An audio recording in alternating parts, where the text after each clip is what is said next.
Patay ang usa ka pulis samtang samdan ang laing tulo pa human giambush sa mga armado ang sakyanan sa taas nga opisyal sa PNP sa Talakag, Bukidnon. Ang detalye sa report ni Cyril Chavez.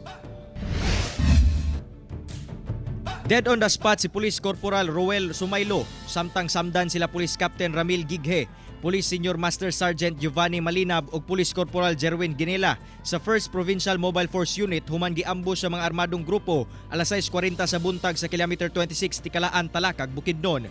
Swerteng wala maigo si Police Brigadier General Joselito Salido sa PNP Directorate for Integrated Police Operations sa maong ambush.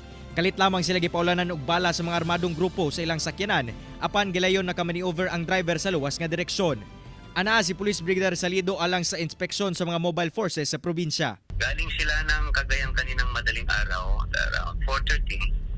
And then while on their way going to Pangantukan area, dumaan sila sa Talakag. Nagpatuman gilayon og hot pursuit operation ang hiniusang pwersa sa kapulisan ug kasunduluhan batok sa mga armado sa nahitabuan. Posibleng New People's Army ang nagpaluyos sa maong pagpangatake.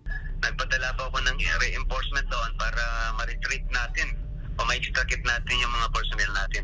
Ako si Cyril Chavez para sa One Mindanao.